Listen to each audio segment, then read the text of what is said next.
C'est certain que si on a une plus-value, on va être taxé. Ça fait plus de doute avec une nouvelle mesure d'aménagement du territoire. Et effectivement, si on subit un désavantage en se faisant déclasser en raison d'une mesure d'aménagement du territoire, c'est pas certain qu'on aura une indemnisation pour expropriation matérielle. Ça, il y a une forme d'inégalité, c'est d'une inéquité en tout cas, ça, on peut pas nier. Hey, c'est Edouard, bienvenue dans l'After, le podcast dédié à l'immobilier et au monde du business en Suisse romande. Ce podcast a un seul objectif, rassembler des experts à travers tout le pays pour vous partager les meilleures informations sur l'immobilier et le monde des affaires. Si vous appréciez le contenu, je vous demande une seule faveur, laissez-nous un avis 5 étoiles sur la plateforme que vous utilisez. Allez, bon épisode.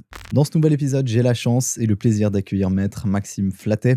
Vous êtes avocat, chargé de cours en droit politique et démocratie et puis docteur en droit. Bonjour. C'est ça. Merci beaucoup d'accepter de faire l'épisode avec moi. Dans cet épisode, on va s'intéresser à l'aménagement du territoire, la fameuse LAT, que beaucoup de gens connaissent de nom, peu de personnes comprennent, dont les professionnels immobiliers comme moi, où je comprends plus rien. Et puis, le plus simple, je trouve, c'est de décortiquer un cas qui s'est passé à Montreux, là maintenant, les Grands Prés, assez connu. C'était un projet de 230 logements qui a été annulé et invalidé par le tribunal fédéral.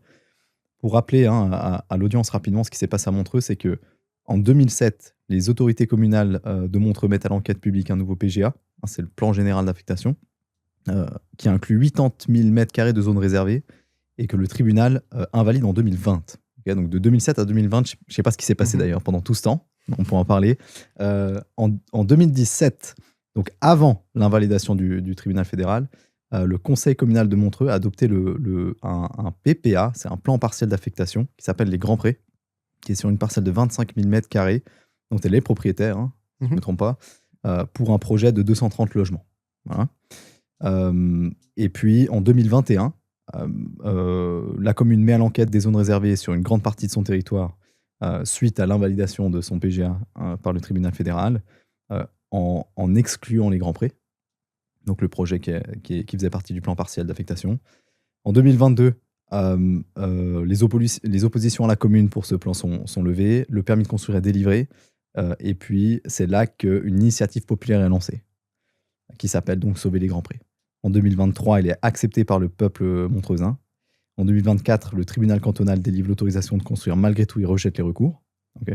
Et puis en 2025, le tribunal, cette année, fédéral, a annulé définitivement cette autorisation de construire. Voilà. Pour un professionnel du droit, qu'est-ce que ça veut dire fondamentalement, ça ?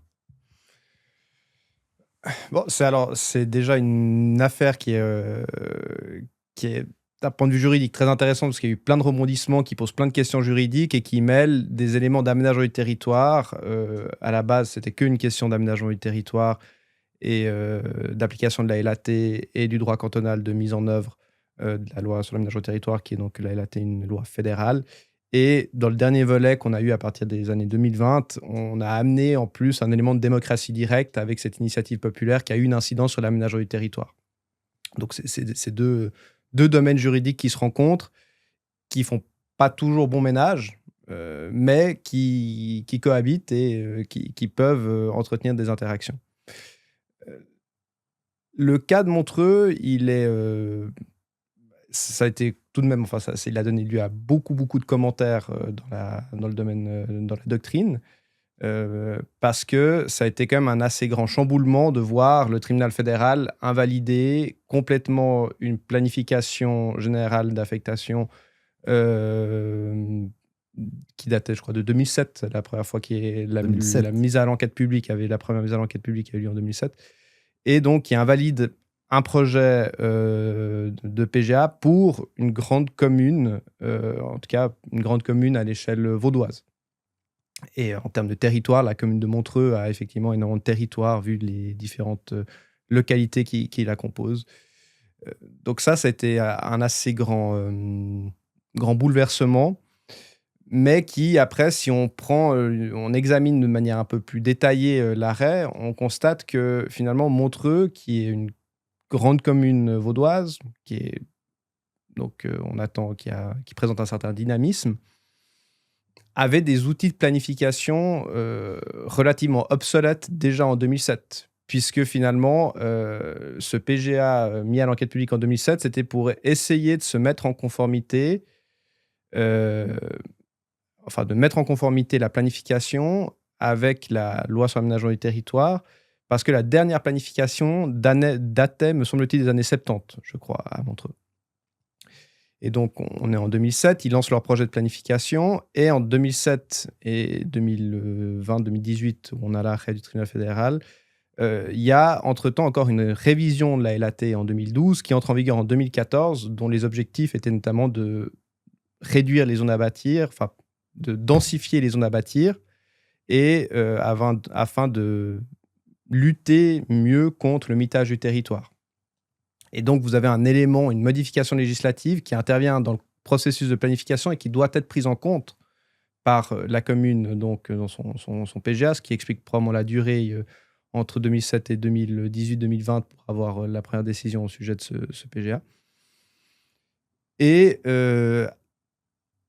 le bouleversement, donc l'arrêt du tribunal fédéral qui casse en fait cette planification, le résultat qui est très intriguant et qui pose encore aujourd'hui beaucoup de questions, c'est qu'en fait, ça place les propriétaires, les autorités communales, le canton, dans un grand état d'incertitude sur ce qu'on peut faire à Montreux.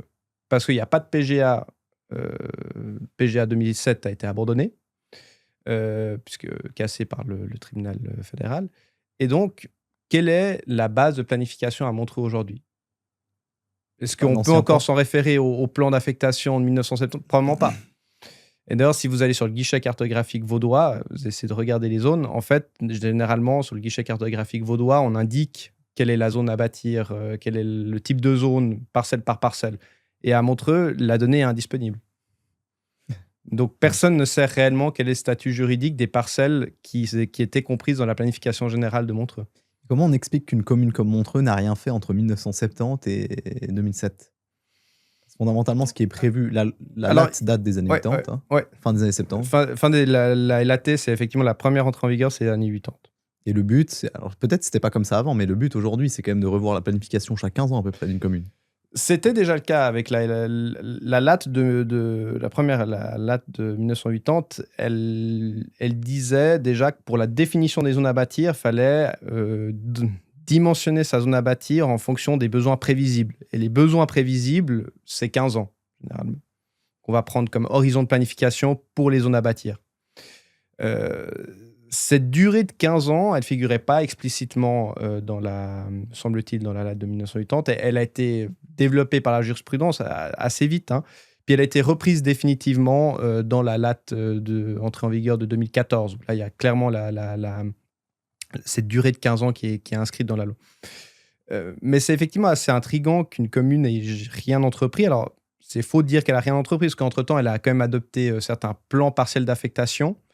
C'était aussi une autre époque où la loi cantonale permettait aussi de faire beaucoup de planification partielle par des plans de quartier ou des planifications, des PPA, des plans partiels d'affectation.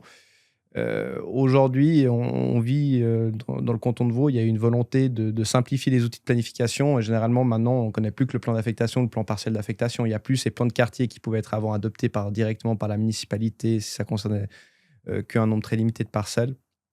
Donc, probablement que la commune de Montreux a adopté des plans partiels d'affectation, des plans de quartier entre-temps, mais n'a jamais revu son outil général d'aménagement du territoire. Je ne peux pas vraiment expliquer pourquoi ils l'ont pas fait. Ce qui est certain, c'est que plus on retarde l'échéance de la révision générale, plus on aura de contraintes et plus on aura de difficultés à adopter une planification satisfaisante d'un point de vue de la législation fédérale et cantonale. Est-ce que c'est pas simplement on laisse la patate chaude au prochain, à la prochaine législation ? Dans le sens où, et ça c'est quelque chose qui se voit quand même. Parce que l'aménagement du territoire, c'est un sujet qu'aucun politicien veut aborder. C'est délicat. Alors c'est délicat parce qu'il y a ça ne crée pas des électeurs. Ça peut en créer, mais c'est délicat parce qu'il y a une immédiateté. C'est le domaine spécifique, c'est un domaine juridique spécifique parce que c'est l'aménagement du territoire, c'est on veut organiser l'occupation du sol. Donc, il y a un ressenti qui est immédiat dans la mesure qui est prise.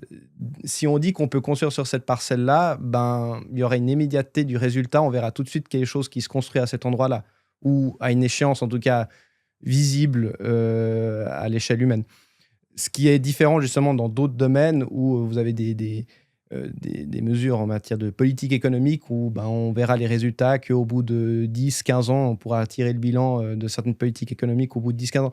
L'aménagement du territoire, il y a une matérialité, il y a une immédiateté qui fait qu'effectivement, pour les autorités politiques en charge de l'aménagement du territoire, c'est assez délicat parce que si on fait un choix très impopulaire, on risque de le payer. Ce que doit faire la commune de Montreux maintenant.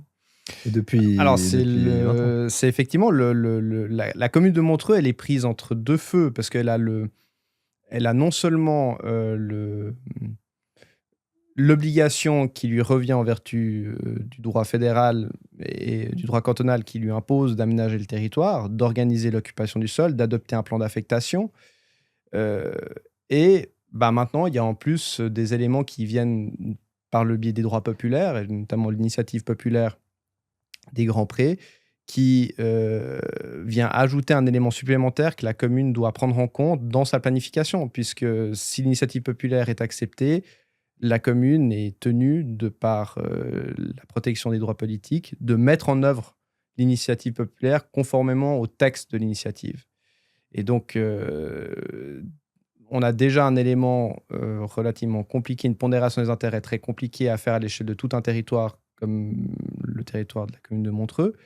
Et à cela, on ajoute encore un élément ponctuel sur une partie du territoire avec une initiative populaire.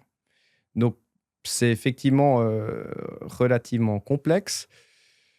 Maintenant, il y a des réalités aussi, c'est qu'il y a des bureaux d'urbanisme qui travaillent et qui sont là pour justement accompagner les communes et qui vont pouvoir aider et identifier les choix, en tout cas, qui correspondent, des choix d'aménagement du territoire, urbanistiquement parlant, qui vont correspondre aux aspirations du moment.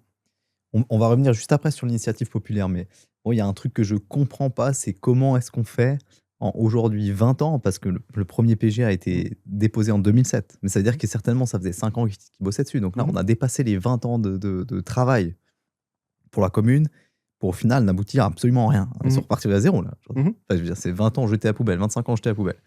Et est-ce que, peut-être qu'il y a des petits trucs qui récupèrent, mais je me dis, comment est-ce que c'est possible de faire ça? Sachant qu'on peut, ou une commune aujourd'hui peut intégrer des zones réservées. Et d'ailleurs, j'ai eu plaisir de participer à une conférence où M. Turati était présent. Pas la conférence où on était ensemble, mais une autre.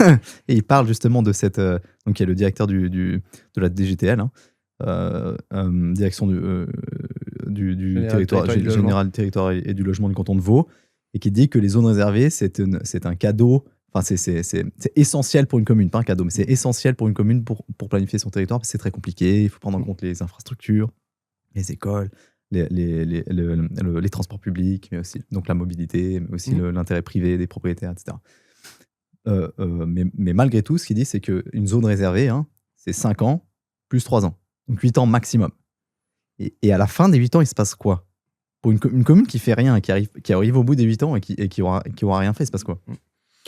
Bon, déjà, la zone réservée, c'est une mesure de, comme on dit, conservatoire, donc qui vise à geler un état de fait au niveau du territoire pour laisser une marge de manœuvre à l'autorité de planification d'adopter la mesure d'aménagement du territoire qu'elle prévoit d'adopter. Donc, généralement, un plan d'affectation.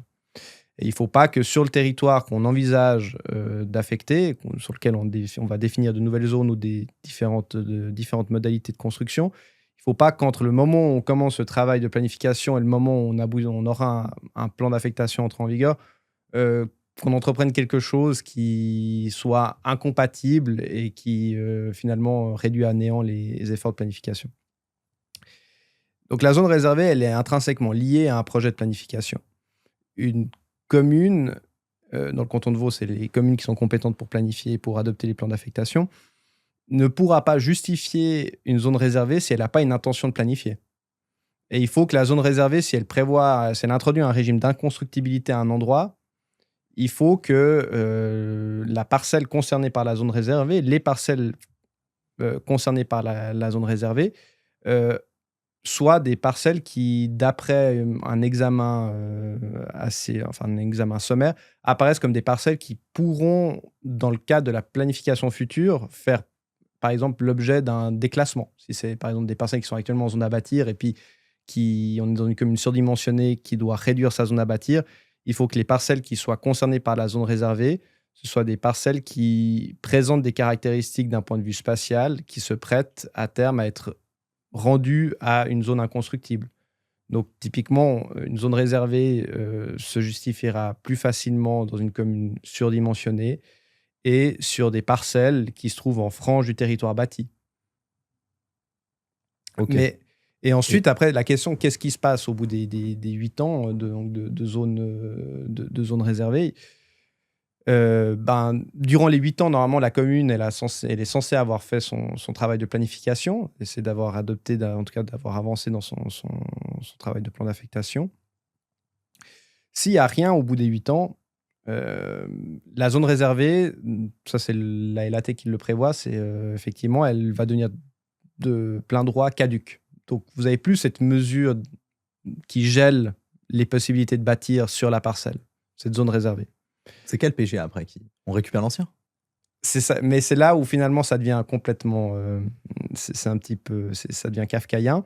Parce que oui, c'est l'ancien PGA, ça va être les anciens droits à bâtir qui vont revenir définir les possibilités de bâtir sur la parcelle. Dans l'éventualité où il n'y a pas de plan d'affectation, la commune n'a vraiment rien fait, ce qui est peu probable, hein. Mais théoriquement, ce seraient les nouveaux droits, ce seraient les droits à bâtir de l'ancienne planification, de la planification encore en vigueur. Donc, toutefois, vous avez, dans le droit cantonal vaudois, vous avez d'autres moyens encore pour bloquer éventuellement ces droits à bâtir, parce que si la commune est à bout touchant pour adopter son nouveau plan d'affectation, la commune est en droit de refuser tout permis de construire qui mettrait en péril sa future planification. Toutefois, si elle le fait en vertu de cette faculté-là, ça veut dire que sa planification, elle est obligée de la mettre à l'enquête publique. Donc, son plan d'affectation, elle va être obligée de le mettre à l'enquête publique dans un délai très précis. Je crois que c'est à peu près 12 mois. C'est l'article 45 et suivant de la LATC qui prévoit ces délais-là. Je ne les ai plus en tête. Donc, on peut encore, si on veut, la commune peut encore essayer de geler les possibilités de bâtir de l'ancien PGA par ses effets anticipés négatifs d'un projet de plan d'affectation. Et cas extrême, si d'aventure, malgré tout ça, les délais sont échus et puis donc la commune n'a toujours pas de plan d'affectation, effectivement, ce sera l'ancien plan d'affectation qui va définir les possibilités de bâtir. Toutefois, là, quand je disais que c'est kafkaïen, c'est vraiment c'est vraiment le mot, va se poser la question de la validité du PGA et donc du contrôle incident du plan d'affectation. Donc, le contrôle incident du plan d'affectation, c'est un moyen quand on fait une demande de permis de construire, en principe, on part de l'idée que le plan d'affectation en vigueur, il est valable parce que c'est un élément juridique et il y a une présomption de validité et de conformité au droit des actes adoptés par les différentes autorités étatiques. Donc, on peut se fier, on peut se baser sur le plan d'affectation. Sauf que s'il y a trop de temps qui s'est écoulé depuis la dernière adoption du plan d'affectation, qu'il y a eu un changement sensible de circonstances au sens de l'article 21 alinéa 2 de la loi sur l'aménagement du territoire, eh bien, on peut envisager un contrôle incident du plan d'affectation et donc remettre en cause la base de planification. Ce qui est forcément le cas sur un PGA qui date des années 70. Voilà. C'est la grande difficulté, justement. Oui, vous aurez. Alors après, par contre, ça posera peut-être des questions en termes d'indemnisation pour les propriétaires, parce que la zone réservée, c'est ça son intérêt, c'est de gagner du temps, puis d'éviter, nécessairement pour la commune, d'avoir où l'État va devoir verser des indemnisations pour expropriation matérielle. Mais après, si on prend trop de temps, il y a trop de cumul, et puis donc il y a ces contrôles incidents, tous ces éléments qui pourraient se cumuler, ça va poser à terme peut-être des questions d'indemnisation pour les propriétaires. Ça veut dire qu'en termes de démarche, si on va step by step, hein, ça veut dire qu'une commune qui met en place des zones réservées à 5 ans, après elle prolonge de 3 ans, parce qu'elle prolonge toutes de 3 ans. Hein, ça dure pas 5 ans, ça dure 8 ans. Ça dépend, il y en a certains qui y sont parvenus. Ah mais ouais la difficulté de l'aménagement du territoire, c'est que il y a peu de communes qui sont comparables l'une à l'autre en raison de la difficulté des intérêts à pondérer. Il y a des communes où ce sera très facile de planifier parce que c'est des petites communes avec un petit territoire, un village très concentré, et tout le reste du territoire, c'est de la zone agricole. Puis après, pour des grandes communes comme Montreux, où là, vous avez toutes sortes de territoires, bâtis, non bâtis, des territoires pour le loisir, là, effectivement, ça prend énormément de temps, vu la quantité d'intérêts à pondérer, à analyser. Mais, ok. Quand on arrive au bout des 8 ans, elle peut gratter encore 1 an avec ce que vous avez expliqué. Et puis ensuite, après, on pourra dire que le plan, il n'est plus en vigueur non plus. Donc là, il n'y a plus rien qui se passe de nouveau. Donc après c'est un flou complètement. C'est un flou, ouais. Flou juridique complet. Ok. Mais avant les zones réservées, a priori, donc sur le canton de Vaud, le canton peut geler des zones à l'échelle individuelle. Est-ce que c'est juste ou pas? Ça veut dire une parcelle qui met à l'enquête un projet de construction dans une commune où la DGTL estime que le PGA n'est pas en ordre et qu'il est surdimensionné ou qu'il n'est pas... la DGTL peut geler ces zones, donc introduire elle-même des zones réservées momentanées à l'échelle de la parcelle. Le canton peut le faire. Et le canton va... Disons que dans le canton de Vaud, la planification, c'est principalement la planification d'affectation. Donc, le plan d'affectation, c'est de la compétence des communes. Mais effectivement, une zone réservée, il peut être imposée par le canton si un projet de construction est susceptible de mettre en péril une planification conforme au plan directeur cantonal. Donc, typiquement, vous donniez l'exemple d'une zone réservée ponctuelle pour faire obstacle à un projet de permis de construire. Ça, effectivement, ça arrive que le canton le fasse, ou dans une commune avec un territoire, avec une zone à bâtir surdimensionnée. Il y a la liste des communes avec une zone à bâtir surdimensionnée qui a été publiée par le canton. Et généralement, s'il y a des projets de construction dans ces communes, que le projet de construction ne se fait pas dans un endroit densément bâti, typiquement en frange du territoire bâti, si le canton voit passer, il y a de fortes chances que le canton mette une zone réservée. Après, il y a aussi beaucoup de travail qui a été fait par les communes. Les communes ont essayé les communes surdimensionnées ont mis, elles, en place déjà des zones réservées pour geler les territoires bâtis qui seront probablement ou qui entrent en ligne de compte pour un déclassement. Et on est d'accord que pour ces propriétaires-là, il n'y a pas d'indemnité? Pas au stade de la zone réservée. Parce qu'on a besoin pour le droit à une indemnisation en vertu pour expropriation matérielle. Donc, il faut qu'on ait une atteinte considérable à la garantie de la propriété, finalement, on se retrouve propriétaire, mais qu'au final, on peut absolument rien faire, qu'on se retrouve comme dans la même situation que si l'État était venu formellement exproprier, c'est-à-dire était venu vous prendre votre titre de propriété. Donc, on vide de sa substance votre droit de propriété. C'est la notion d'expropriation matérielle. Et avec une zone réservée, on va considérer généralement que on n'atteint pas cette intensité parce que c'est temporaire. Vous n'avez pas une définition du droit à bâtir de ce que vous pouvez faire avec votre parcelle. Vous aurez uniquement temporairement une interdiction d'user des droits à bâtir définis par le plan d'affectation. Mais ce n'est pas cette mesure-là, généralement, qui va entraîner une perte quasi totale du droit de propriété. Ça va plutôt être éventuellement le plan d'affectation, si le plan d'affectation procède à un déclassement. Et si vous remplissez les conditions fixées par la jurisprudence du tribunal fédéral pour avoir le droit à une indemnisation pour expropriation matérielle, dans ce cas-là, effectivement, on peut espérer avoir une indemnité. Donc, il y a une jurisprudence du tribunal fédéral alors, sur ça? Il y a une jurisprudence, mais elle est développée en lien avec les plans d'affectation. Donc, un plan d'affectation qui, si vous avez une parcelle qui était en vertu d'une ancienne planification en zone à bâtir, et puis que la nouvelle planification, puis que vous n'avez pas bâti sur votre parcelle pendant 15 ans, par exemple, et que la nouvelle planification vient et retire la parcelle de la zone à bâtir et rend la parcelle à la zone agricole, par exemple, dans ce cas-là, si on est dans des cas de déclassement sujet à indemnisation, on peut espérer avoir une indemnisation pour expropriation matérielle. Sauf que la jurisprudence du tribunal fédéral, elle est relativement restrictive, puisqu'elle va donner un droit à une indemnisation que si la parcelle, lorsqu'elle était en zone à bâtir, donc en vertu de l'ancienne planification, uniquement si cette planification-là était conforme au droit fédéral. Donc, il faut que le PGA, éventuellement, qui définit la constructibilité de la parcelle, adopté dans les années 70 ou 80, si on a un PGA postérieur à la LAT, il faut démontrer que cette planification-là, elle était conforme au droit fédéral. Et si c'est jamais le cas, en gros. Et c'est la difficulté, justement, de dire, est-ce que c'était... Et c'est toute la difficulté, parce qu'il faut faire l'exercice de se dire, est-ce qu'au moment où on a mis cette parcelle en zone à bâtir, est-ce que ça répondait aux objectifs de la LAT à l'époque et avec la vision qu'on avait de l'aménagement du territoire? Et si ce classement n'était pas conforme à la LAT, alors à ce moment-là, on n'est pas dans un cas d'expropriation matérielle et donc il n'y a pas de droit à une indemnisation. Moi, je le vois un peu comme une taxe, quoi. Parce qu'en soi, on a introduit l'article 5 de la LAT. Si je ne me trompe pas, c'est la taxe sur la plus-value, minimum 20%. Donc, ça veut dire que quand on a l'inverse, zone agricole, on passe en zone à bâtir, le terrain prend de la valeur et là, on taxe. Là, c'est pour sûr, on taxe. C'est-à-dire, c'est pas, on ne vous dit pas, votre parcelle, elle avait été oubliée dans l'ancien plan, donc vous ne payez pas. Mais on fait l'inverse. C'est-à-dire, elle est à bâtir, on la rend agricole, on va vous dire, bon, vous auriez dû profiter de bâtir parce que, en fait, votre parcelle, elle n'a jamais été à bâtir. Elle aurait jamais dû être à bâtir. Elle était théoriquement à bâtir, mais elle n'aurait jamais dû être à bâtir. C'est un peu dégueulasse.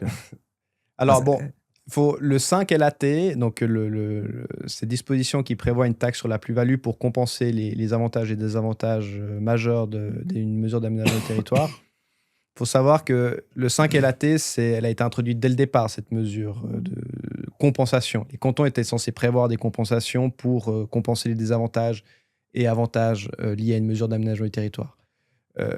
Sauf qu'au début, avec la LAT des années 80, il n'y avait pas d'obligation d'introduire une taxe sur la plus-value. Les cantons étaient libres de faire un peu comme ils voulaient pour compenser ces avantages et désavantages.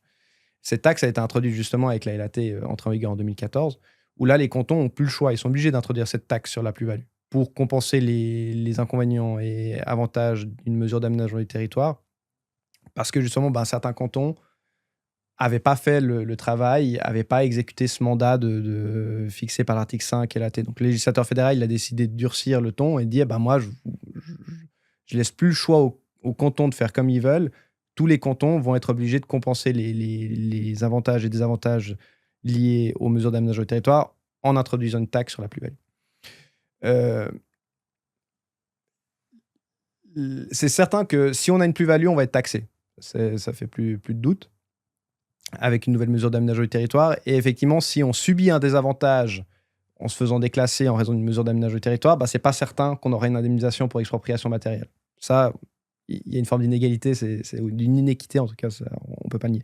Après, il y a quand même une réalité, c'est que les propriétaires va quand même être liés à une certaine présomption de validité d'un plan d'affectation. Si le plan d'affectation il est postérieur à la LAT, donc à 1980, puis qu'on a eu un travail assez régulier de la part des autorités communales qui ont justement adapté le plan avec des horizons de planification raisonnables, il y aura une présomption de validité du plan d'affectation. Et dans ce cas-là, le canton ou une commune, en fonction de où on se trouve en Suisse, parce que dans le canton de Vaud, c'est le canton qui doit verser indemnité pour expropriation matérielle, mais dans d'autres communes, dans d'autres cantons, c'est partagé entre la commune et le canton, etc. Mais donc, l'autorité chargée d'indemniser pour l'expropriation matérielle aura beaucoup de difficultés de prétendre qu'on n'est pas dans un cas d'expropriation matérielle si on a une planification qui était bien tenue à jour.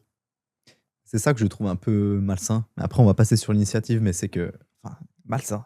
Je trouve juste que c'est fondamentalement injuste. C'est que le propriétaire est directement dépendant de ce qu'a fait la commune. Alors qu'en réalité, il n'a aucune maîtrise de ça. Il ne maîtrise pas du tout en soi son investissement, si on veut bien. Il a acheté un terrain. Alors certes, il a thésaurisé, il aurait peut-être pas dû. Mais aujourd'hui, sur le canton de Vaud, et d'ailleurs j'ai un confrère qui fait ça, c'est des expertises des évaluations de parcelles aujourd'hui, et puis la DGTL envoie des projets de décision de taxation provisoire à chaque propriétaire pour leur dire, voilà, votre parcelle, aujourd'hui vous avez une maison avec 2 appartements dessus, mais vous pourriez construire un peu plus. Elle a pris 80 000 francs de valeur, 15 000 francs d'impôt. Donc, sachez que le jour où vous vendez, le jour où vous obtenez une autorisation de construire, vous allez recevoir, vous payerez 15 000 francs d'impôt. Il est quand même vachement plus proactif que de délivrer des indemnités en cas de population matérielle.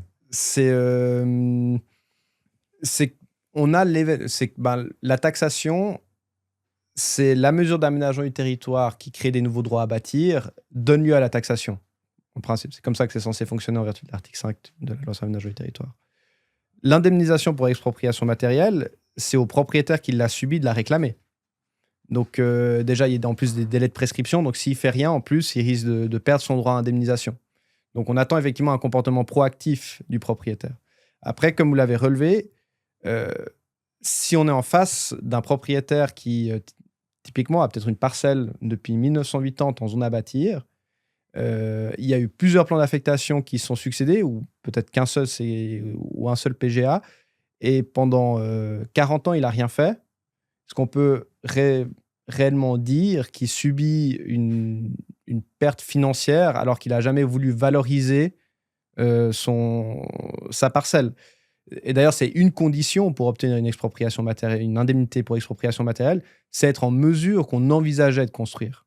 Si on était finalement, on a hérité d'un terrain et qu'on n'a jamais eu de réelle intention et qu'on le gardait pour on ne sait quelle raison, ou peut-être un jour un petit-fils ou une petite-fille ou autre chose, là, dans ce cas-là, et qu'on ne démontre pas qu'on a une intention de bâtir et qu'on n'a jamais rien fait sur ce terrain, on ne l'a jamais équipé, on n'a jamais entrepris quoi que ce soit, là, il n'y a pas réellement de perte financière, parce que finalement, vous aviez un terrain, mais la valeur du droit à bâtir était purement fictive. D'où le raisonnement de la jurisprudence du tribunal fédéral de dire que dans ce cas-là, s'il n'y a pas d'intention réelle de bâtir, on ne va pas indemniser. Après, sur l'histoire de la taxe sur la plus-value, faut aussi être conscient, oui, vous avez la décision de taxation qui arrive à un moment dès que la mesure d'aménagement du territoire entre en vigueur et on donne des droits à bâtir supplémentaires, mais ça ne va pas donner lieu à un cas de perception de la taxe. C'est reporter un moment où on va valoriser le droit à bâtir. Soit parce qu'on va le vendre, puis généralement, quand on vend une parcelle, s'il y a un solde de droit à bâtir, on va le monnayer. Et si on ne vend pas, mais qu'on construit, on demande un permis de construire, pour utiliser le potentiel à bâtir, on va utiliser l'avantage qui nous a été octroyé par la mesure d'aménagement du territoire. Et si on va prendre les débats au Parlement fédéral qui ont traité de la taxe sur la plus-value, l'argument qui revenait généralement chez les parlementaires partisans de cette taxe, c'était de dire, mais en fait, vous l'avez dit justement, les propriétaires, ils sont tributaires de l'activité de l'État pour savoir s'ils vont pouvoir bâtir ou bien non. Mais donc, ça veut dire qu'ils sont en fait, ils profitent d'une loterie. Ils profitent d'une loterie dans le sens, lui, il va gagner en ayant des droits à bâtir supplémentaires et lui, il va perdre parce qu'il aura moins de droits à bâtir. Et donc, cette loterie, elle ne doit pas seulement profiter à la personne qui est propriétaire, elle doit profiter peut-être un petit peu à l'État aussi qui donne la mesure d'aménagement du territoire et l'État qui, lui, d'une autre main, va devoir indemniser les propriétaires qui subissent un désavantage. On doit compenser ça avec cette taxe sur la plus-value pour que ce ne soit pas seulement les finances de l'État, mais aussi les avantages de l'aménagement du territoire qui permettent d'indemniser les personnes qui subissent une expropriation matérielle.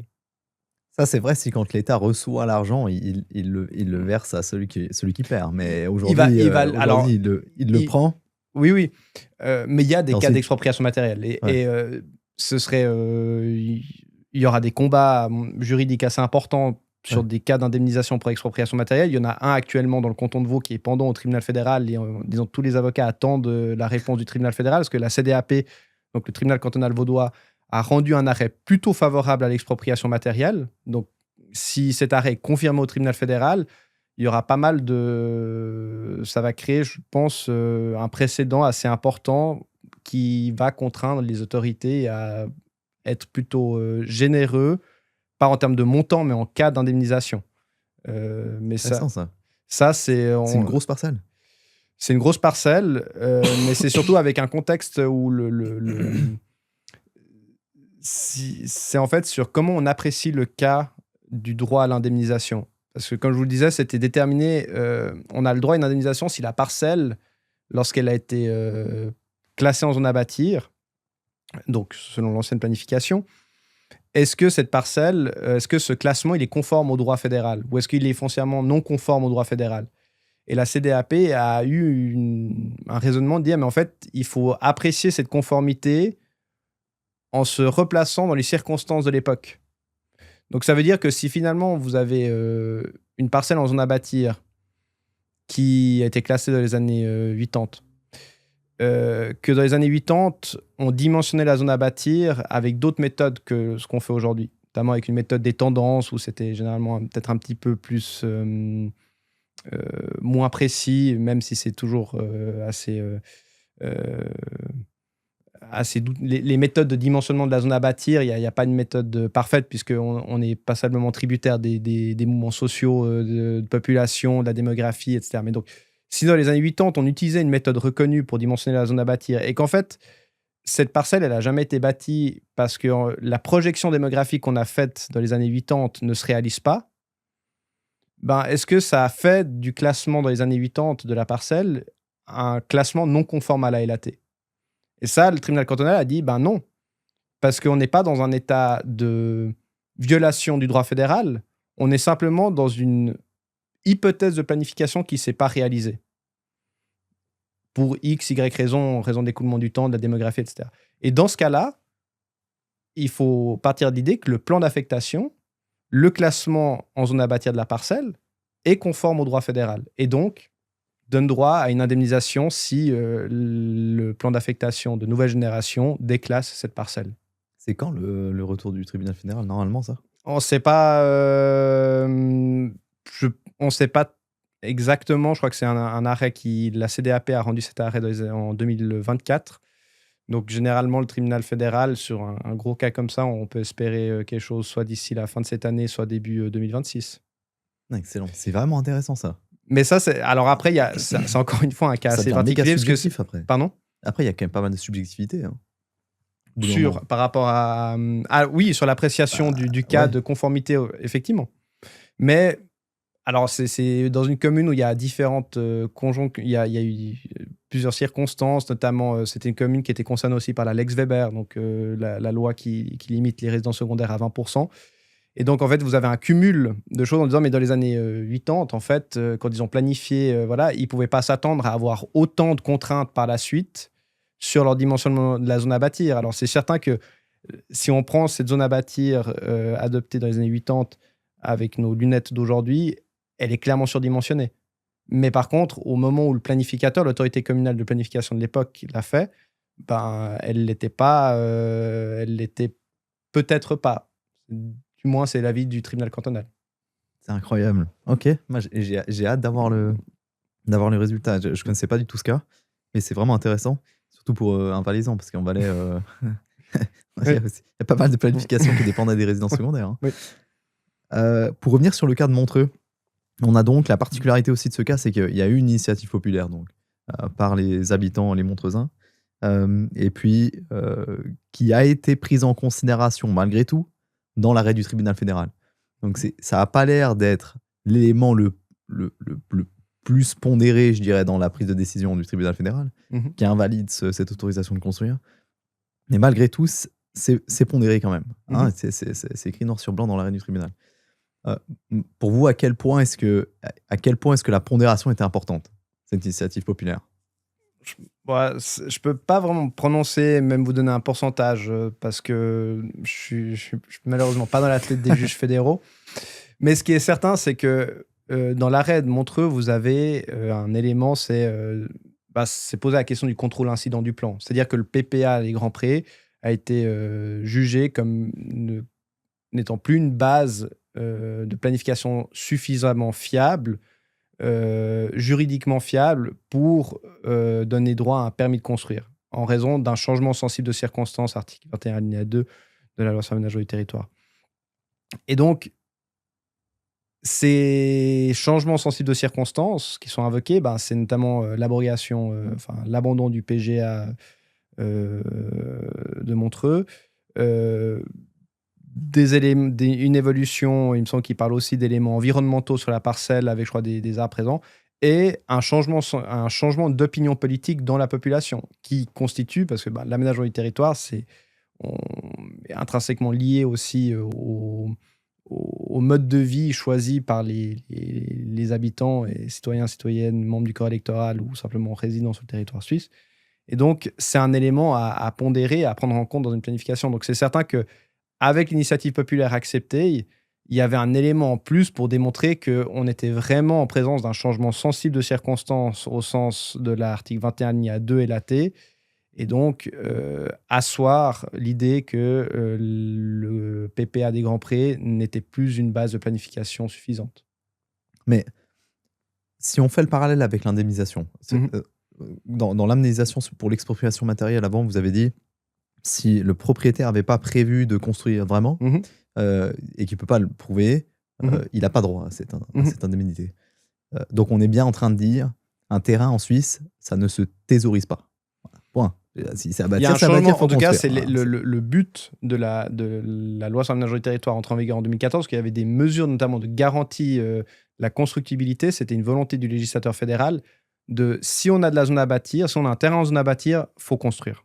Et puis si on ne construit pas, il y a différentes mesures, différents cantons qui ont différents moyens pour contraindre à la construction, soit un système de pénalisation fiscale, soit un système de droit d'emption, soit carrément des retours immédiats à la zone agricole. Il y a toutes sortes d'options pour garantir la constructibilité du terrain. Ça, c'était la volonté vraiment de la LAT de 2014. Ouais, donc qui date pas d'il y a si longtemps. Non. Et qui était pile en parallèle à ce qui s'est passé à Montreux. Et là, on est sur une parcelle qui, effectivement, va être construite. Puis aujourd'hui, une initiative populaire remet en doute quand même la constructivité de la parcelle. Donc on est dans une situation un peu... Est-ce qu'on n'est pas en train de... J'ai l'impression que ici, ce que dit le tribunal fédéral quand même, c'est qu'on donne un peu les cartes en main à la population pour décider elle-même de l'aménagement de son territoire, d'une manière ou d'une autre. Grosso modo. Oui, alors... On ne peut pas décider, parce que c'est quand même les Suisses qui ont voté la LAT, la révision de la LAT. Donc les Suisses ne peuvent pas dire « Ok, on construit, ok, on densifie plus ». Et après, quand ça c'est fait, dire « Ok, on fait des initiatives maintenant pour geler les terrains pour qu'on ne construise pas ». Je veux dire, il y a quand même un... C'est toute la complexité, en fait, de l'aménagement du territoire entre objectifs fixés au niveau fédéral, parce que la LAT fixe des objectifs, la Constitution fédérale qui donne la compétence à la Confédération pour légiférer en matière d'aménagement du territoire fixe des principes, et des objectifs et des principes. Surtout dans la LAT, on trouve ces principes. Mais ensuite, à charge des cantons d'adopter des outils de planification, d'adopter des lois d'aménagement du territoire pour mettre en œuvre la LAT. Et en fonction de l'organisation au niveau de chaque canton, ça appartiendra soit à la commune, soit au canton, soit à des associations de communes, soit à des associations régionales pour planifier le territoire. Et donc, on a une diversité de mise en œuvre de la LAT. Il y a 26 façons différentes de mettre en œuvre la LAT en Suisse. Plus ou moins ça, un peu la réalité. Le seul domaine où c'est unifié, c'est en zone agricole. Tout ce qui est hors zone à bâtir, ça, c'est la LAT est exhaustive dans le domaine et l'OAT est très, très claire aussi pour dire ce qu'on peut faire en zone agricole et ce qu'on ne peut pas faire. Mais tout le reste, tout ce qui est dans de la zone à bâtir, là, effectivement, le fédéralisme et le législateur fédéral laisse la liberté aux cantons de s'organiser comme ils veulent pour agencer, administrer leur zone à bâtir. Certes, avec un objectif, enfin, on ne peut pas faire ce qu'on veut parce qu'on doit dimensionner une zone à bâtir conformément à l'article 15 LAT, donc avec un horizon de planification de 15 ans. Mais ensuite, il y a une grande liberté pour les cantons. Et typiquement, il y a des cantons qui ne connaissent pas de droit populaire en matière de planification du territoire. Il y a le canton de Fribourg, lui, il est même dans une solution complètement différente, c'est que c'est les exécutifs communaux qui planifient. Il n'y a pas de passage au législatif communal pour adopter le plan d'affectation. Donc, il y a toutes sortes de solutions. Donc, les initiatives populaires, comme on l'a vu à Montreux, c'est une vaudoiserie un peu. Alors, c'est pas qu'une vaudoiserie, parce qu'il y a d'autres communes, il y a d'autres cantons qui connaissent l'initiative populaire en matière de planification du territoire. Il y a eu plusieurs affaires dans des cantons suisses allemands. Dans les cantons romans, il y en a plusieurs, il y en a eu plusieurs dans le canton de Vaud, effectivement, mais c'est effectivement une spécificité du droit cantonal. Et d'ailleurs, il y a un arrêt du tribunal fédéral qui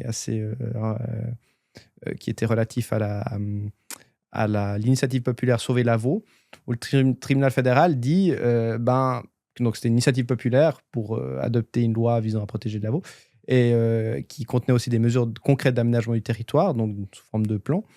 Et le tribunal fédéral dit, la LAT dit qu'on doit adopter des plans d'affectation, mais dit pas comment on doit les adopter et qui est compétent pour le faire. Et juste que c'est le canton qui, à la fin, doit valider, doit approuver le plan d'affectation. Mais ensuite, après, dans l'organisation du canton, le canton, il est libre.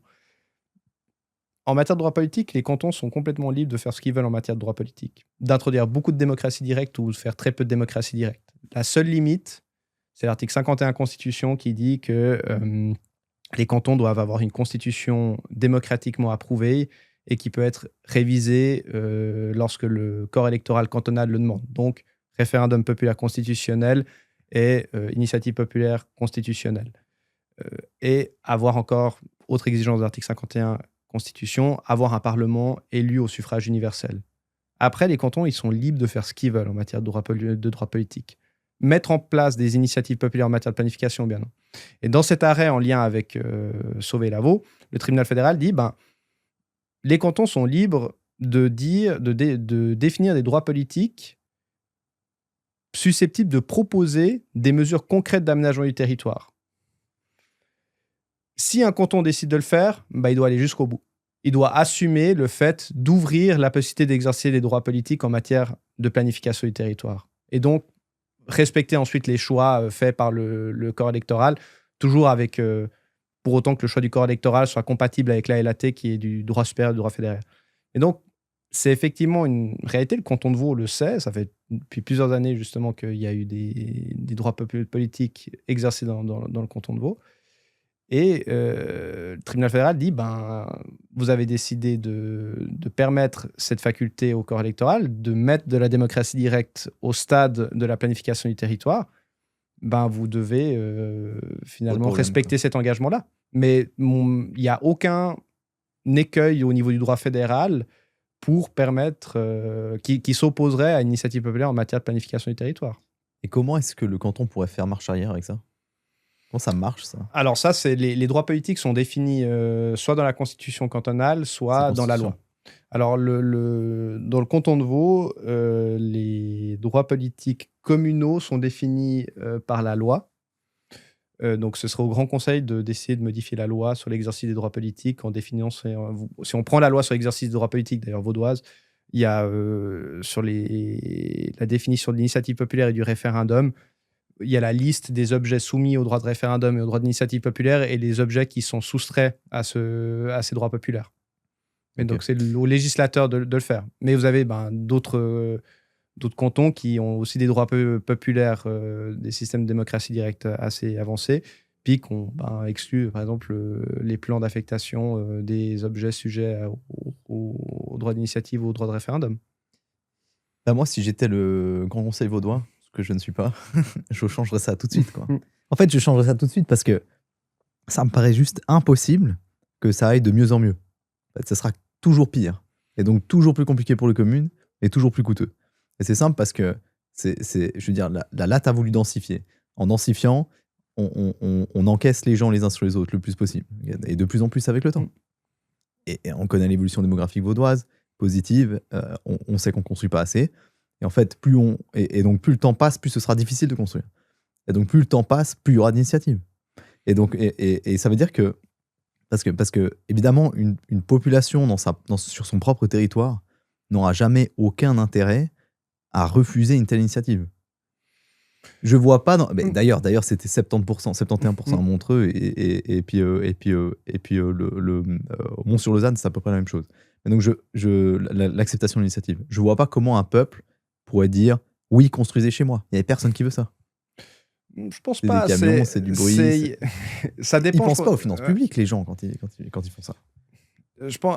La réalité. Non, mais il y a une autre. Enfin, de toute façon, la LAT, si elle n'impose pas d'exercer des droits politiques en matière d'aménagement du territoire, ça c'est la liberté des cantons, elle impose de toute façon une inclusion de la population. Article 4 de la loi sur l'aménagement du territoire, si une commune veut revoir sa planification, elle doit inclure la population, elle doit l'informer et pondérer les avis de la population. Et la réalité, c'est que si maintenant on faisait de l'aménagement du territoire complètement déconnecté de la volonté des habitants d'une commune, ce serait invivable. On n'y arriverait pas. Les autorités, aucune autorité politique serait encline à faire de l'aménagement du territoire. Donc, on peut pas faire complètement... On peut pas avoir un aménagement du territoire qui est complètement déconnecté des volontés de la population. Ça me paraît pas viable. Non, mais supprimer Après, l'initiative populaire. il y a des des choses solutions pour... il y a des fois des solutions pour peut-être diluer des velléités en prévoyant des planifications supracommunales où d'un coup, la volonté d'un seul bastion pourra être diluée dans un plus grand nombre d'électeurs. Et donc, il y a d'autres mécanismes. Mais l'initiative populaire, effectivement, c'est un outil, c'est un droit populaire qui, est-ce qu'il est adapté à la planification du territoire? Moi, je suis pas urbaniste, je suis pas géographe non plus, donc je peux pas me prononcer sur l'opportunité de cet instrument-là pour planifier le territoire. Mais c'est en tout cas un outil juridique qui existe et le législateur vaudois, jusqu'à maintenant, en tout cas, n'a pas exprimé une volonté de supprimer cet outil. Et puis ça permet justement à la population de s'exprimer sur ce qu'elle veut sur son territoire. Maintenant, effectivement, l'aspect peut-être qu'il est biaisé. On mettra peut-être plus l'accent sur sur des aspects désagréables de la construction, mais c'est finalement le jeu du débat démocratique ensuite d'être en mesure de convaincre. Et la LAT, effectivement, avait pour but d'imposer une densification dans certains secteurs. Ce n'est pas une densification à tout prix non plus. Hein. C'est une densification qui doit se faire avec une qualité du bâti. Ça, la LAT le dit bien, parce qu'on doit aménager les espaces verts, etc. Mais c'est dans les secteurs, justement, qui sont tous bloqués, aujourd'hui, à peu près. Je pense... Pas uniquement, mais c'est un exemple. Mais... Non, mais on voit, ça construit quand même à Vevey. Typiquement, il y a des PPA qui sont passés dernièrement à Vevey pour des projets d'immeubles. Ça se fait quand même un petit peu. Donc, il y a une marge de manœuvre, mais je pense que un aménagement du territoire complètement déconnecté des volontés du corps électoral, des habitants, c'est pas viable. Non, mais moi, je parle que de l'initiative populaire. Parce que dans les autres cantons, comment est-ce que le corps électoral est entendu alors? Alors, dans d'autres cantons, il y a dans certains cantons, il n'y a justement pas d'exercice de droit politique, donc il n'y a pas de possibilité d'exercer les droits politiques. Donc, le corps électoral ne s'exprime pas sur les questions de planification. Et donc, la seule inclusion qui existera en matière de planification du territoire, ce sera celle qui découle de l'article 4 de la LAT.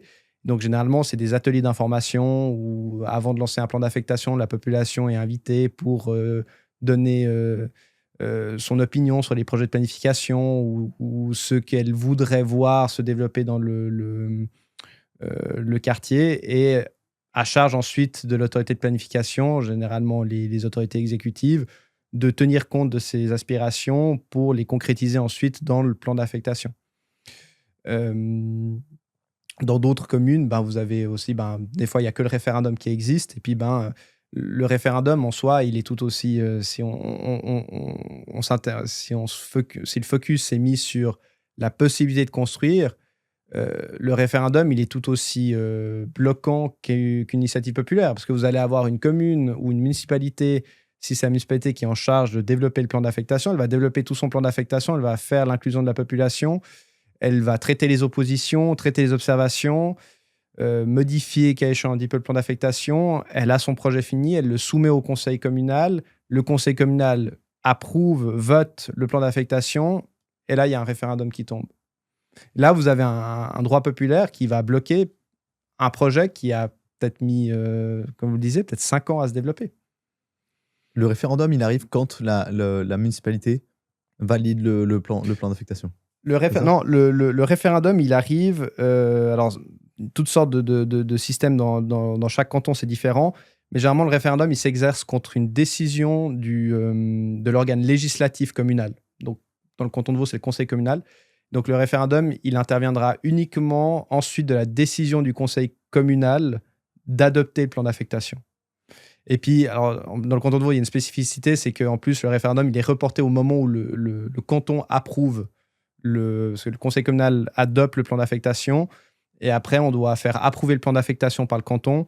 Puis, c'est uniquement quand le canton a approuvé le plan d'affectation que là, on peut lancer un référendum.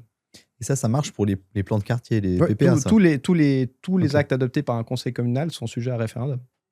Ok. Moi, ce qui me paraît compliqué, c'est que sur une commune de 3500 habitants, si vous demandez l'avis à tout le monde, vous avez 3500 urbanistes, quoi.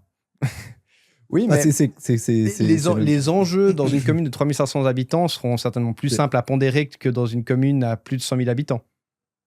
Ouais, c'est juste. Ok, parfait. C'est quoi un contrôle préjudiciel pour un PGA? Ça, je pose la question parce que Ouais. en fait, j'ai vu dans l'arrêt Ouais. du tribunal fédéral, j'ai pas compris ce que Ouais. c'était. C'est ce que je disais justement avant, c'est le fait que normalement, on part de l'idée que tous les actes adoptés par l'État sont conformes au droit. Il y a une présomption. La présomption, c'est un fait, c'est un élément qu'on présume que c'est une réalité. Mais c'est une présomption qui peut être renversée. C'est-à-dire qu'on peut... c'est toutefois à la personne qui revendique, qui veut renverser la présomption, qui doit prouver le contraire. Donc c'est un avantage, on va dire, dans le processus d'instruction et un avantage dans la preuve. Donc les actes juridiques adoptés par les différentes autorités étatiques, on présume qu'une autorité étatique, son activité, elle l'a entreprise d'une manière conforme au droit. Et donc un plan d'affectation, qui est un acte adopté par une autorité étatique, est conforme au droit. Et donc les destinataires de cet acte, les propriétaires qui peuvent demander des permis de construire, peuvent se fier à la conformité du plan d'affectation au droit et à sa valeur juridique. Donc, que le plan d'affectation en vigueur, qui définit une zone à bâtir, qui définit des droits à bâtir pour une parcelle, eh bien, on est en droit de compter sur cette définition des droits à bâtir pour ensuite déposer une demande de permis de construire. Et au stade du permis de construire, en principe, on n'est pas censé, s'il y a des oppositions ou si la commune n'est pas contente de la demande de permis de construire, on n'est pas censé en remettre en cause la base de planification. On peut attaquer que le projet de construction en disant que le projet de construction il n'est pas conforme au plan d'affectation en vigueur, que telle règle d'urbanisme, d'esthétique, etc., ou de calcul de l'indice d'utilisation du sol n'est pas respectée. Ça, c'est l'objet, c'est le but d'ailleurs du permis de construire, c'est de s'assurer que l'objet qu'on va bâtir, il est conforme à la planification en vigueur. Et donc, on ne remet pas en principe en cause un plan d'affectation au stade de la demande de permis de construire. Sauf que, il y a toujours des sauf que en droit, il y a le contrôle incident du plan d'affectation. Contrôle incident du plan d'affectation, c'est les rares cas où on admet qu'on va examiner la validité du plan d'affectation au moment où on fait une demande de permis de construire. Donc, on renverse la présomption. On part de l'idée que le plan d'affectation, en fait, il est plus valable, puisqu'on va commencer à examiner si le plan d'affectation, il est réellement toujours conforme au droit. Et à Montreux, c'est justement ce qui s'est posé, parce qu'un plan d'affectation, il est censé être modifié lorsqu'il y a un changement sensible des circonstances, article 21, alinéa 2 et la T. Et donc, si on arrive à démontrer qu'il y a un permis de construire qui se base sur un plan d'affectation qui aurait dû être modifié parce qu'il y a eu un changement sensible des circonstances, on est en mesure d'établir que le plan d'affectation n'est plus une base légale suffisante pour délivrer le permis de construire. Donc, on remet en cause, au stade du permis de construire, un autre acte de l'État. En principe, dans le cadre d'un recours, on peut remettre en cause que l'objet contre lequel on recourt, le permis de construire, la demande de permis de construire. Sauf qu'avec le contrôle incident du plan, on va recourir contre un permis de construire, mais on va en fait indirectement s'en prendre au plan d'affectation pour bloquer la base de planification et, par voie de conséquence, bloquer le permis de construire. C'est ce qu'ont fait les opposants ou les recourants dans ce projet. Exactement. Ou bien c'est ce que le... Okay. C'est ce que les opposants et recourants ont invoqué que la planification était plus... Moi, je n'ai pas eu accès aux actes de recours, mais je suppose que ils avaient développé toutes sortes d'arguments, mais il y avait notamment un de ces arguments, c'était de dire que ce plan partiel d'affectation, c'était plus une base de planification suffisante parce que il y avait eu un changement sensible de circonstances. Ce changement sensible de circonstances qui était composé de l'abandon du PGA, de l'initiative populaire, de nouvelles considérations écologiques. Et donc, ce PPA, en fait, s'il y a eu tellement de circonstances nouvelles depuis son adoption que ça remet en cause la pertinence des choix de planification. Et donc, à partir de là, ça peut plus être une base, une base juridique suffisante pour délivrer le permis de construire. C'est ce que le tribunal fédéral a confirmé en disant, effectivement, il faut, dans le cadre du contrôle incident du plan, on constate que le plan en question n'est plus conforme au droit et donc ne peut plus servir de base pour délivrer un permis de construire. Parfait. Dans le cadre d'une autorisation de construire,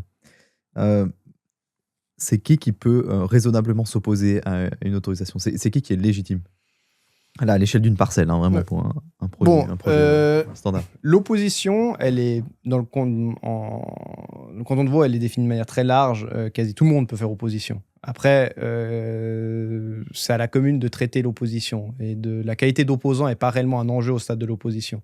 C'est beaucoup plus un enjeu au stade du recours. Parce que là, la qualité pour recourir est définie de manière beaucoup plus restreinte. Mais généralement, les opposants, ou plutôt les recourants, ceux qui vont réellement pouvoir bloquer un projet à terme par la voie judiciaire, c'est les personnes qui vont être, on dit toujours, il faut avoir un intérêt direct à l'annulation d'une décision. Il faut qu'on retire un avantage pratique de l'annulation d'une décision. Donc, cet intérêt pratique, il peut être de fait ou de droit. Typiquement, en matière de permis de construire, le simple fait de ne pas avoir la nuisance d'un chantier à côté de chez vous, ça vous procure un avantage pratique. Le simple fait qu'il y ait un étage en moins sur la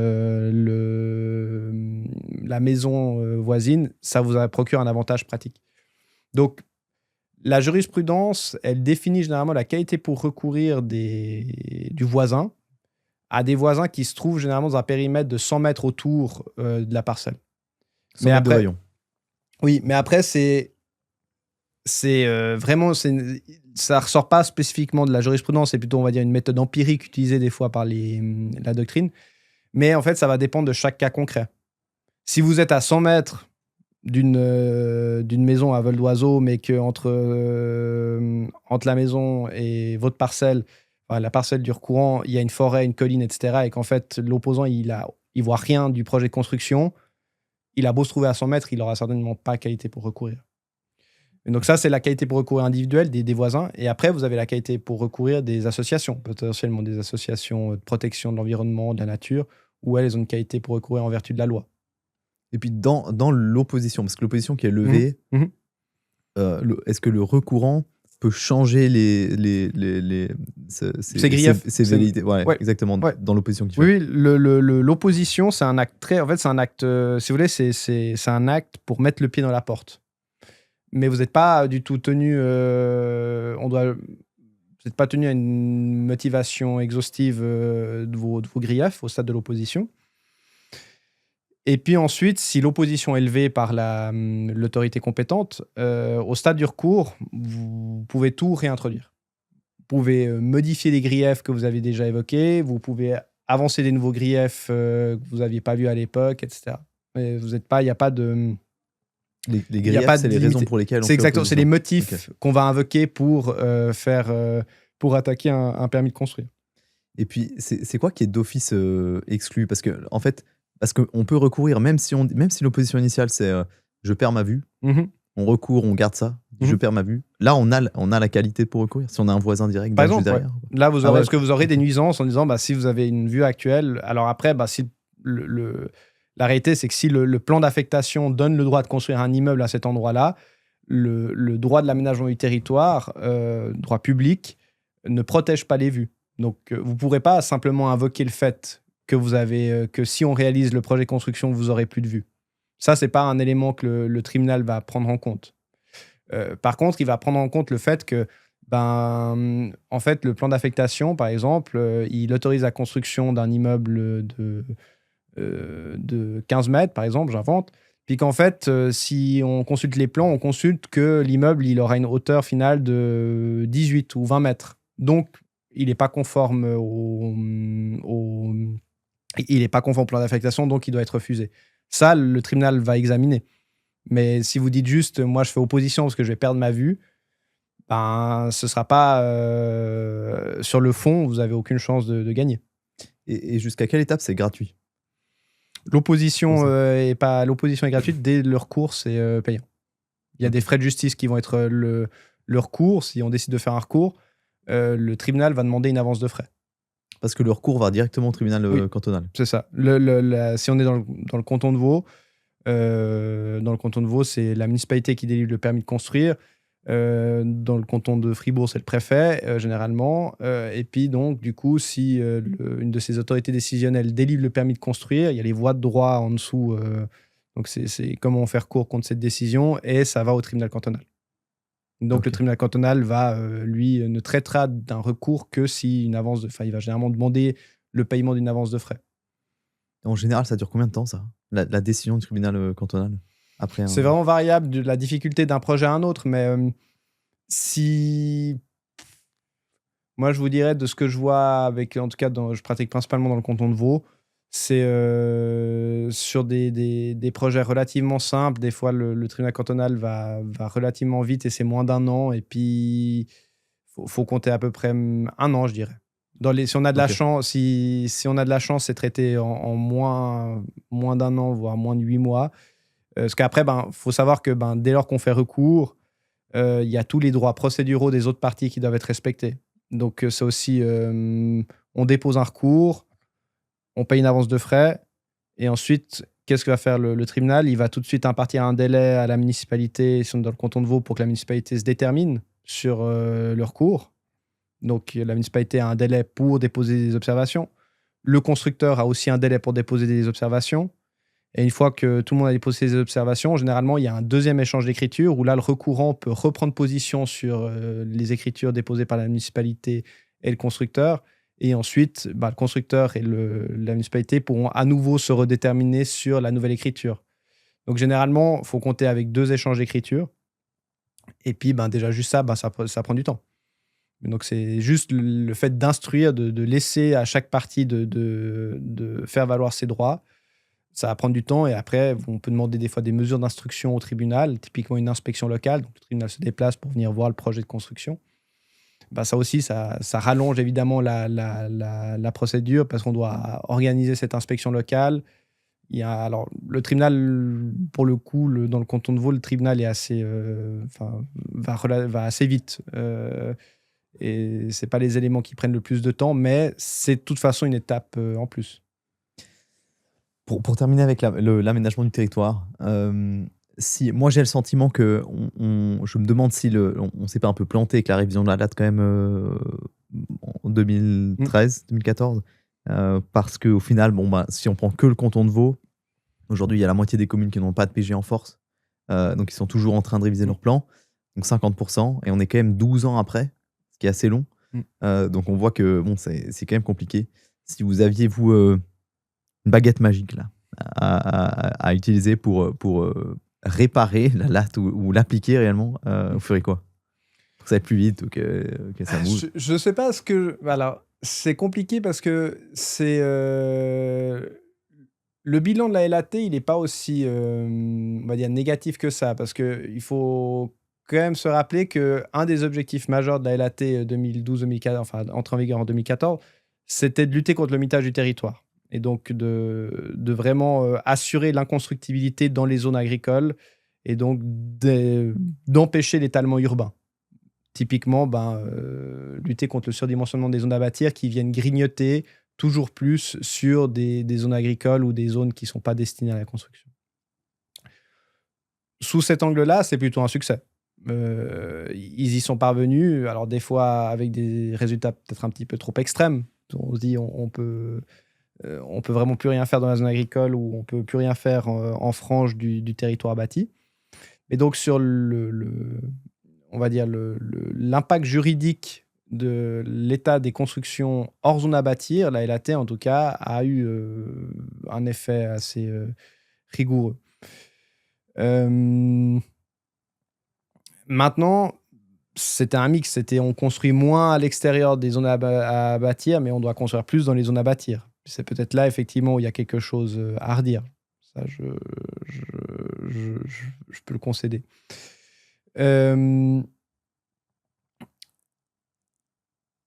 La difficulté aussi, et puis si on prend le cas du canton de Vaud aussi, c'est de tenir compte aussi du fait que cet aménagement du territoire dans le canton de Vaud, il a été beaucoup tributaire aussi du plan directeur vaudois.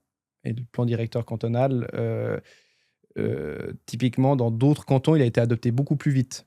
Parce qu'en 2014, en fait, la LAT est entrée en vigueur et donc les cantons devaient adapter leur plan directeur à la nouvelle LAT. Et il y a des cantons qui l'ont fait très vite. Et donc, le retard pris par les communes, il est aussi lié au fait que, en gros, le canton de Vaud a mis du temps à adopter son plan directeur. Et donc, les communes, en fait, elles étaient juste après 2014 à dire je dois geler la situation, attendre que le plan directeur cantonal vaudois soit adopté. Et une fois que le plan directeur cantonal vaudois sera adopté, je sais dans quelle direction je peux aller avec ma planification d'affectation. Donc, on a rajouté une étape supplémentaire. Pas en train de dire que le canton a trop tardé, mais je dis, mais c'est ce qui explique aussi le fait qu'on cumule toujours plus de ce qui pourrait apparaître comme un retard, mais qui prend toujours plus de temps, parce qu'on doit rajouter une étape de planification. Je pense pas nécessairement, donc si je reviens à la question de la baguette magique, je pense pas que je m'en prendrais nécessairement à la loi sur l'aménagement du territoire, parce que je pense elle a plutôt des bons éléments par rapport aux objectifs qu'elle poursuit. Le seul élément peut-être que j'amènerais, c'est peut-être un petit peu plus de flexibilité au niveau des autorités cantonales et communales pour aménager le territoire.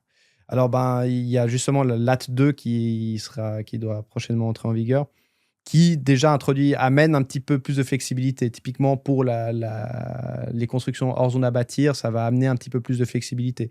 Ça va aussi amener un petit peu plus d'options pour les cantons pour planifier des zones à bâtir en dehors de périmètres urbains. Donc, c'est peut-être des éléments où je pense qu'il y a des fois effectivement, on ne prend pas assez en compte la réalité spatiale en un lieu précis. On a peut-être péché un petit peu par schématisme, que ce soit tant dans la LAT ou dans les outils de planification directrice. Et c'est peut-être ça que j'essaierai d'adapter, d'avoir une meilleure prise en compte des intérêts locaux. Bon, voilà. Parfait. Merci beaucoup, Maître Platet. Merci. Merci pour le partage.